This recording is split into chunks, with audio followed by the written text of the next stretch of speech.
সিলেটে নৃশংসতার শিকার কলেজ ছাত্রী খাদিজার শারীরিক অবস্থার সবশেষ খবর জানাতে একটা সংবাদ সম্মেলন চলছে।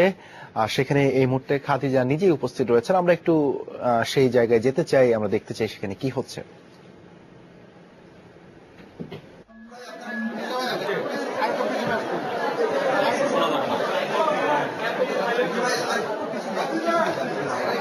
আমরা কি শুরু করব?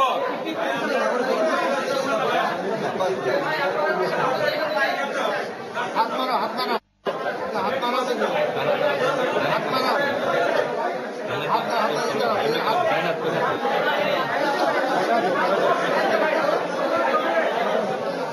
আঙুল নাড়াও, আঙুল নাড়াও, আঙুল নাড়াও।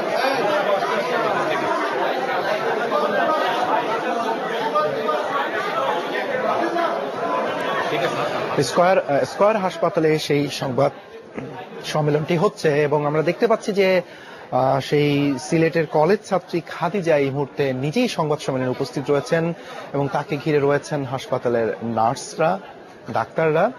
এবং আমরা ধারণা করছি যে খাদিজা নিজেই সংবাদ সম্মেলনে কথা বলবেন, এজন্য তিনি প্রস্তুত হচ্ছেন।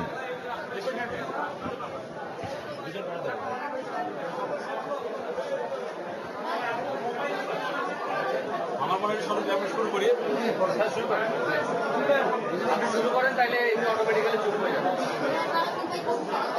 বিসমিল্লাহির রহমানির রহিম।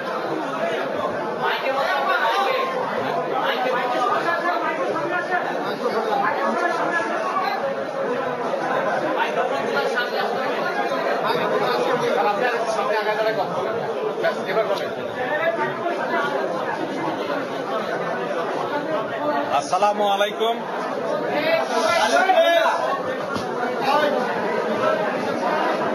আসসালামু আলাইকুম। আপনারা সকলেই জানেন যে গত ৩রা অক্টোবর ২০১৬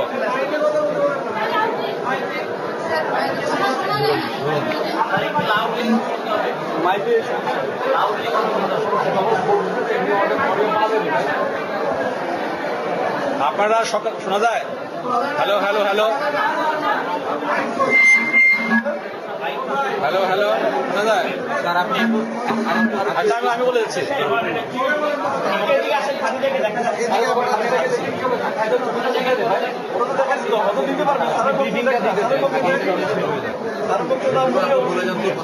আপনারা সকালেই জানেন গত ৩রা অক্টোবর ২০১৬ সিলেটের কলেজ ছাত্রী খাদিজা বেগম, যার বয়স ১৯, দুর্বৃত্তের এলোপাথারি ছুরিকাঘাতে মারাত্মকভাবে জখম হয়।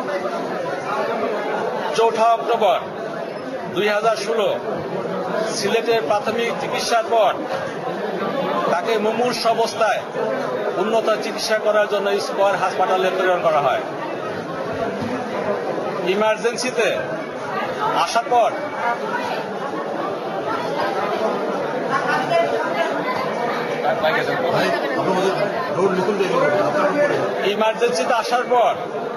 খাদিজার অবস্থা এতই সংকটাপন্ন ছিল, সে ছিল সম্পূর্ণ অচেতন এবং স্কেল ছিল 5 এবং তার বাঁচার সম্ভাবনা ছিল খুবই ক্ষীণ, যেটা আমরা বলেছিলাম 5 to 10%। আমাদের ইমার্জেন্সি থেকে তাকে লাইফ সাপোর্ট দিয়ে নিবিড় পরিচর্যা কেন্দ্রে ভর্তি করা হয়। সেখানে সিটি স্ক্যান করার পর দেখা যায় তার স্কাল বোন বিস্তৃতভাবে থেতলানো এবং ব্রেনের অন্যান্য অংশ গুরুতরভাবে আক্রান্ত ও মিড লাইন শিফট হয়ে গেছে। কালক্ষেপণ না করেই সেদিনই তাকে অপারেশন থিয়েটারে নেওয়া হয়। সেখানে নিউরো সার্জারি বিভাগের consultant doctor M Rezaul Sattar, যিনি এখানে উপস্থিত আছেন, তার নেতৃত্বে অত্যন্ত হাই রিস্ক জেনেও তার মস্তিষ্কে সার্জারি করা হয়। তারপর পরই নিবিড় পরিচর্যা কেন্দ্রে ধীরগতিতে তার অবস্থার উন্নতি হতে থাকে। গত 17ই অক্টোবর অর্থোপেডিক স্কয়ার হাসপাতালে ব্রিফিংটি চলছে। আমরা হয়তো সংবাদের পরবর্তী অংশে আবারও যেতে পারি। সেই ব্রিফিং এ আমরা এবারে যেতে চাই পরের সংবাদে। বর্তমান নির্বাচন ব্যবস্থায় সুষ্ঠু নির্বাচন অনুষ্ঠান কোনোভাবেই সম্ভব নয় বলে মন্তব্য করেছেন জাতীয়